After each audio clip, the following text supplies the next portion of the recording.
Paul. Yes, Mr. Byrd. It's so good to see you. I think it's been 3 years since we've done this last, or something like that, right? At least 2.5 years, definitely. Well, what has been going on in your world? Like, first of all, what was the pandemic like for you? Since we could just get everybody caught up here. Yeah, let's talk shortly about that because it was a boring phase.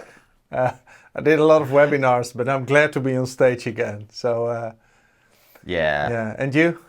Same thing. I actually stopped all the in-person stuff there, got back. It was boring. I actually took a year sabbatical from July 21 to July 22.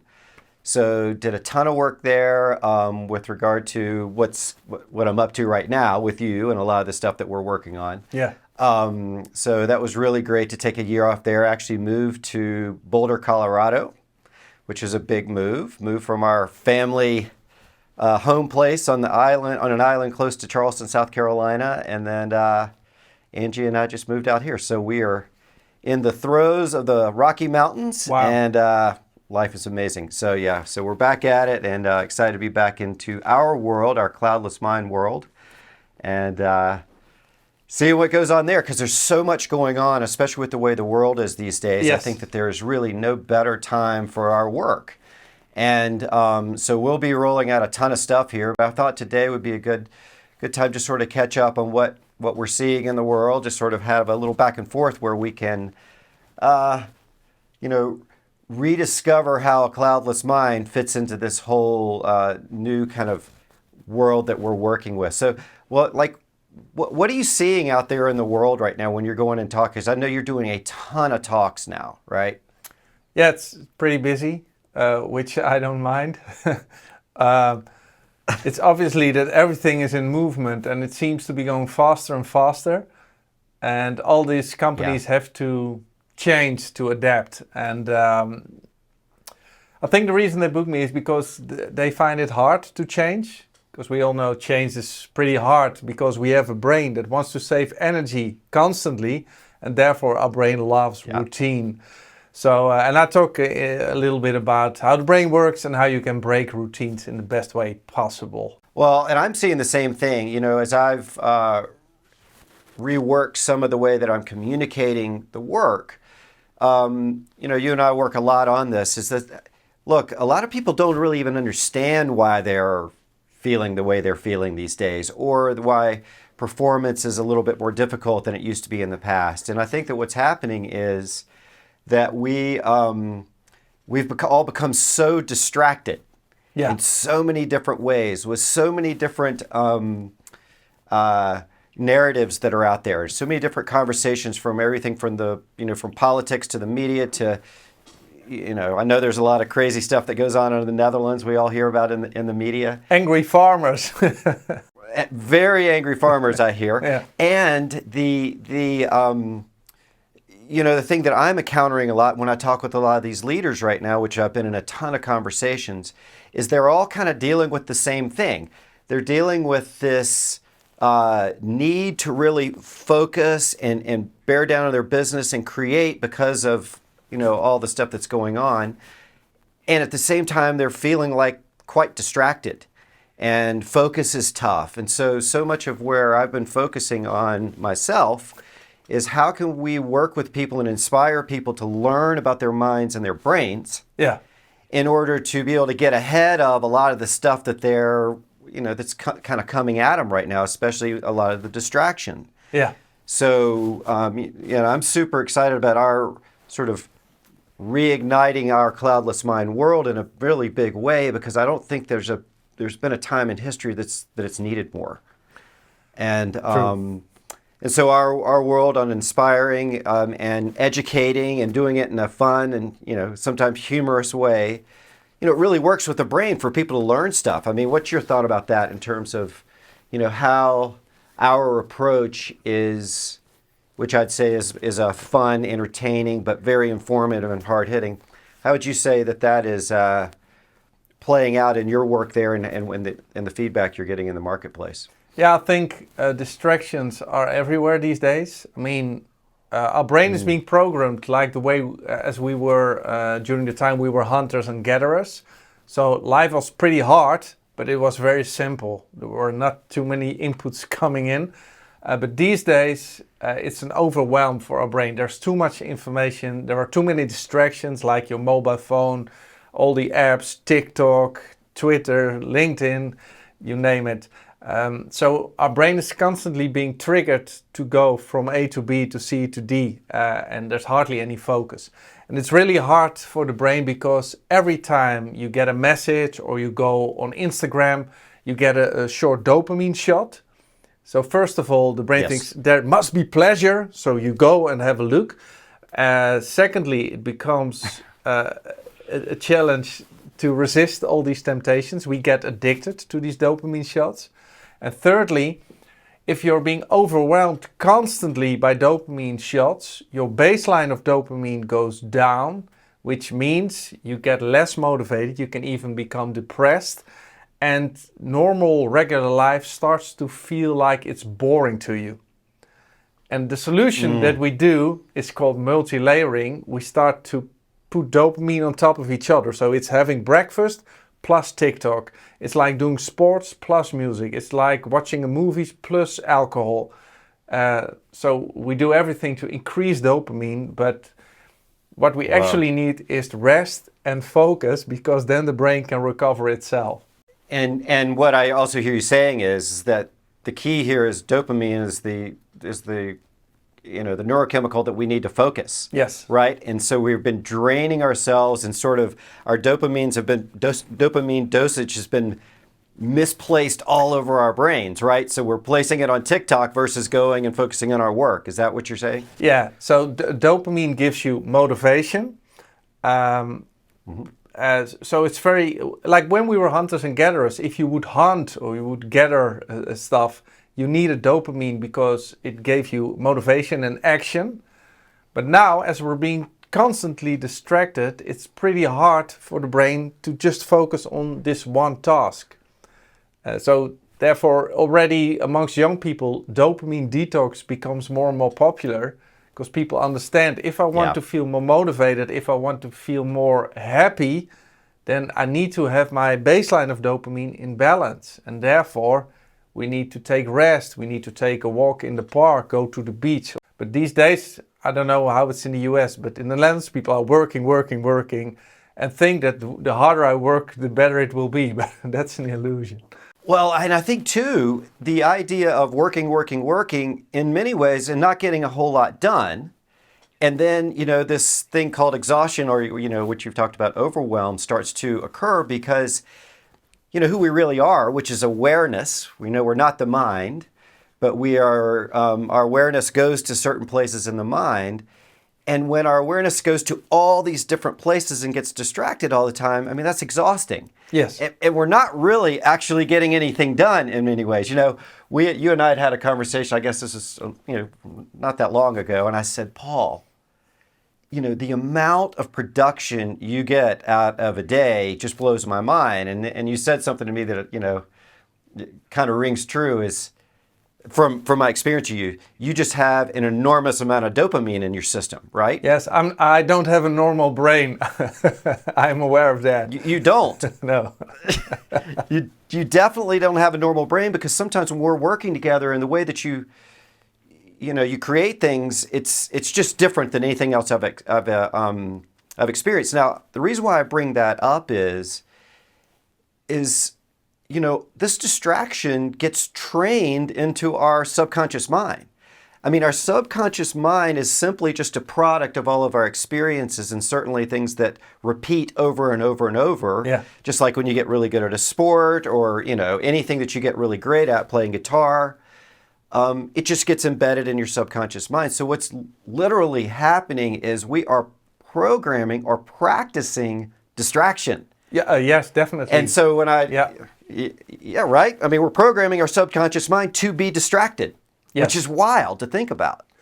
It is. It's like when we were young, we would have to wait for the bus to arrive, and we would, for instance, wait 22 minutes and there was nothing to do except wait, which was great for the brain because it could recover, it could get some rest. But also, when the brain is in rest, you become more creative. But creativity goes down the more and more we're distracted, because we don't give the unconscious brain its time to recover or come up with new ideas. So we go with our 60 bits of awareness from, like you said, from one point to the other and then one to the other. And we train ourselves to be more and more distracted. And therefore, amongst Generation Z, there are a lot of people who are depressed right now because of this disbalance of dopamine. Right, and what we're talking about here is that this is actually using up the dopamine as our awareness is bouncing around to all these different parts of our mind, right? Yes. You know, we've got money fears here, then we got a relationship thing going on here, then we got to go to CNN, then we got to go to TikTok, then we got to go to Instagram, and then we got to go back to our work, then we got to go to Google Docs. And after a while, just that action alone takes energy. Accurate? I mean, it takes a lot of energy to do that. And then we're just draining our dopamine levels at the same time, sort of unwittingly. Like we're unwittingly, in many ways, unconsciously creating depression, overwhelm, and just, you know, not a great experience of living. No, and this is one of the many mismatches we have. Like I said, our brain is focused on being a hunter or gatherer and living in the forest. With about 150 people around you.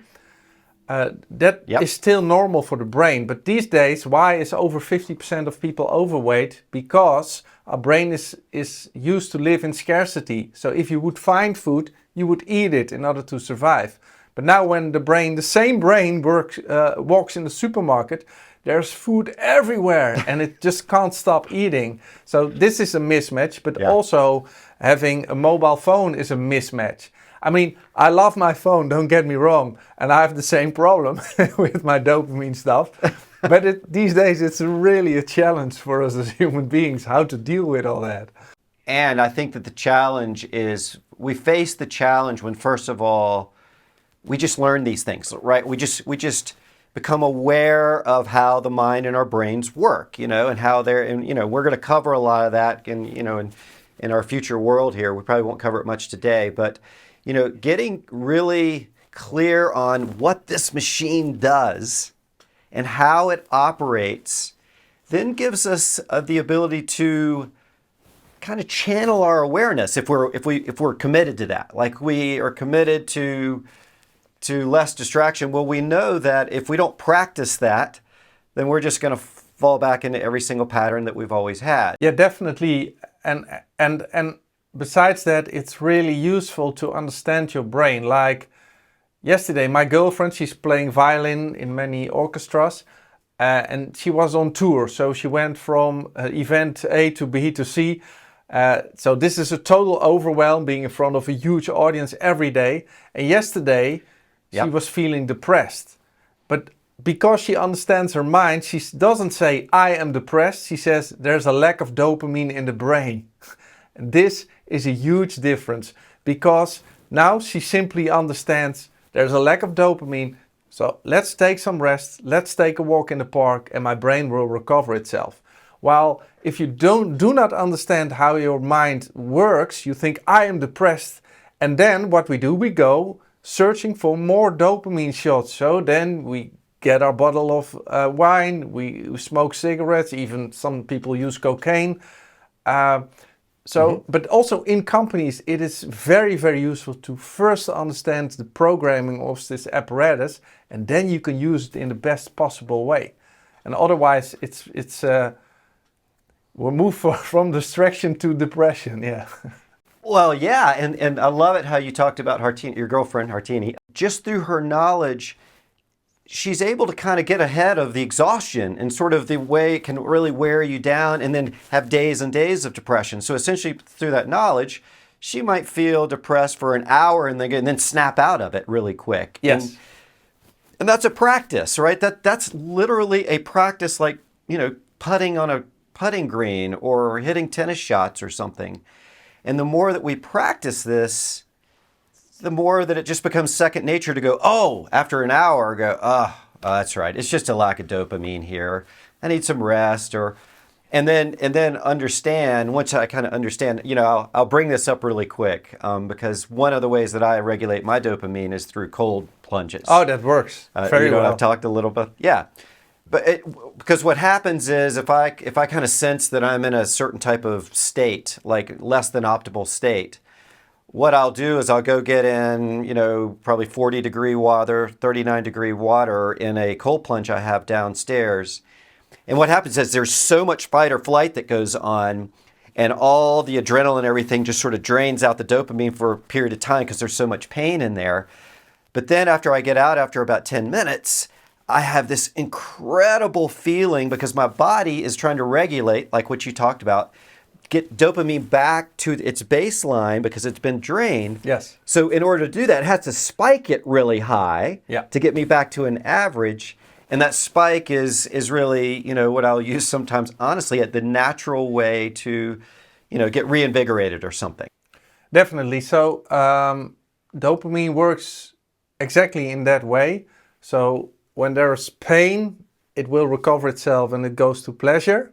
But for instance, if you use cocaine, you enhance your dopamine between 2.5 and 4 times. So that's immense. With meth, it's 11 times. So that's pretty messed up. So then you get a huge peak, but because it has to recover itself, then the downfall will be just as big as the peak was. So with pleasure, you always pay the price. And like you do, when you first take the pain, then the reward will be the pleasure. So pleasure and pain go hand in hand. And if you got the pleasure, you will also get the pain and vice versa. Well, and you mentioned this about companies before, and this is something I'm really working with. As a matter of fact, I had a conversation over the weekend with someone that was talking about doing, investing a ton of money in these trainings and everything like that. And we got to really talking about what we're talking about here. And then finally, he said to me, wait, I tell all these people to focus on this training and I'm investing in all this training and they're so distracted, no one's going to hear anything based on, For sure. So what the conversation was all about, look, the work in the beginning before any type of training is to learn about your mind, to learn about things like dopamine and all the neurotransmitters in there. So we can actually get ahead of the distraction that's going to come before, we get involved in some of these pretty, difficult trainings. I'm sure you're dealing with the same thing over there in Holland as we are. We're all human beings. And man, I mean, how much money do you think has been wasted on trainings? Oh, they did research if a training actually works, and it's like 0 to a tiny bit. So, but of course the brain doesn't work that way because you do your routine every day, then you go to a training, which is one day, they send you new information that enters our neocortex. The next day, everything except 1 or 2 things will be forgotten because that's how the brain works. It wants to save energy.